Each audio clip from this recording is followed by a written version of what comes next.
कोई पड़ोस में भूखा न रह जाए, खुशी इसको कहते हैं। हमारे घर में अगर चिराग जला है तो पड़ोस में अंधेरा ना हो, खुशी इसको कहते हैं।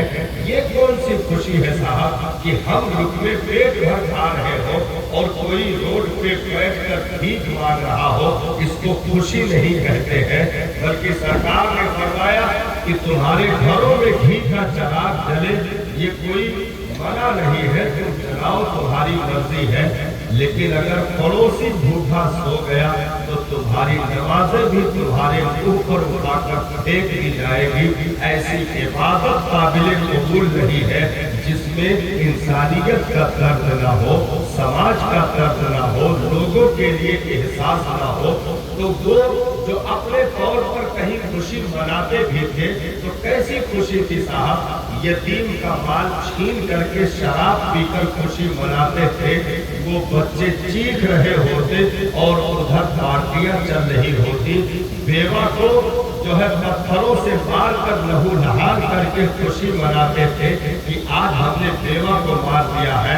एक बच्ची को जिंदा दफन करके खुशी मना रहे थे कि आज मैंने काम किया कि एक बेटी को दफन कर दिया। दूसरा मुस्कुराते कहता कि मैंने 2 बेटियों को दफन किया है। तीसरा आता कहता मैंने 5 बेटियों को दफन किया है। यहाँ तक कि एक साहब ने कलमा पढ़ा और नबी की बारगाह में आए, अर्ज की सरकार कलमा पढ़ लिया है, क्या जुर्म माफ हो जाएंगे, गुनाह क्या मेरा माफ हो जाएगा? तो नबी ने कहा कि इस्लाम आता ही इसीलिए है कि पिछले गुनाहों को डिलीट कर दे, सबको खत्म कर दे। कहा आका मेरा गुनाह बहुत बड़ा है। कहा कितना बड़ा गुनाह है? तो कहा सरकार बहुत बड़ा गुनाह है, मुझे तो उम्मीद नहीं कि माफी मिल जाएगी। तो कहा क्या पहाड़ों से भी ज्यादा बड़ा है? तो कहा सरकार पहाड़ों से भी ज्यादा बड़ा है। तो कहा अच्छा एक बात तुम बताओ, गुनाह कौन सा है? गुनाह कौन सा है जो तुम इस कदर परेशान हो?